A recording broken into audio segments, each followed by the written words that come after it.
ফ্যাসিবাদ বিরোধী দলগুলোর মধ্যে রাজনৈতিক ঐক্য হতে পারে নতুন বাংলাদেশের গণতন্ত্রের সৌন্দর্য, এমনটাই মন্তব্য করেছেন বাংলাদেশ জামায়াতে ইসলামী সেক্রেটারি জেনারেল অধ্যাপক মিয়া গোলাম পরওয়ার। রোববার রাতে debate for democracy chairman Hasan Ahmed Chowdhury কিরণের সঞ্চালনায় আয়োজিত এটেন বাংলার আলোচনা অনুষ্ঠানে যোগ দিয়ে তিনি এ মন্তব্য করেন। এত নির্যাতন এত কিছুর পরেও কিন্তু সাম্প্রতিক রাজনীতি এবং জনভাবনা নিয়ে এটেন বাংলার নিয়মিত আলোচনা অনুষ্ঠান ইস্পাহানী মির্জাপুর শুভরাত্রি। দেশের প্রথম স্যাটেলাইট টিভি চ্যানেলটির বার্তা বিভাগের পরিচালক হাসান আহমেদ চৌধুরী কিরণের সঞ্চালনায় এই অনুষ্ঠানে এবারের অতিথি ছিলেন বাংলাদেশ জামায়াতে ইসলামীর সেক্রেটারি জেনারেল ও সাবেক সংসদ সদস্য অধ্যাপক মিয়া গোলাম পরওয়ার। অন্তর্বর্তীকালীন সরকার 6 মাস পার করেছে এবং আমরা দেখতেছি বেশ কিছু একটা অস্থিরতার মধ্যে কিন্তু যাচ্ছে।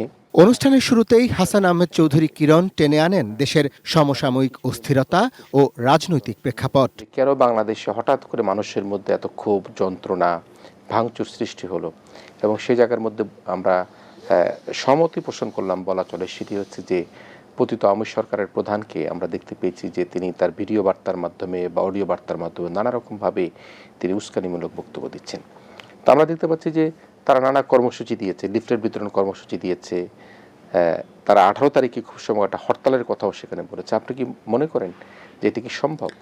মোটেই সম্ভব না। এবং আমি মনে করি যে সে একটা ভিডিও বক্তব্য দিয়ে যে ভাষণটা দিতে গিয়ে সারা দেশে যে নৈরাজ্য তৈরি করলো, জাতি এটা আর মেনে নেবে না। হরতাল করতে তারা মাঠে ইনশাআল্লাহ দাঁড়াতেই পারবে না। কোয়ালিটি সম্পন্ন আন্তর্জাতিক মানের CMT 500W CSRM committed for better still।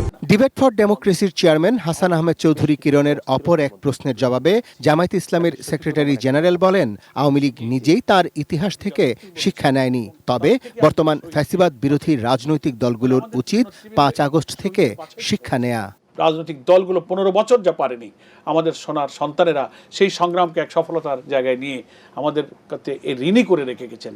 এই রক্তের ঋণ, এই দায় আমাদেরকে শোধ করতে হবে। সেজন্য এই নতুন বাংলাদেশ গড়ার জন্য আর আমাদের রাজনৈতিক দলগুলোর মধ্যে কোনো ভেদাভেদ, অনৈক্য বিভেদ করা উচিত নয়। নির্বাচন আসছে সামনে, যার যার আদর্শ নিয়ে আমরা সবাই মানুষের কাছে যাব। মানুষ যাদেরকে চাইবে তারা এদেশে সরকার গঠনের সুযোগ পাবে। ব্যাস, that is the beauty of democracy.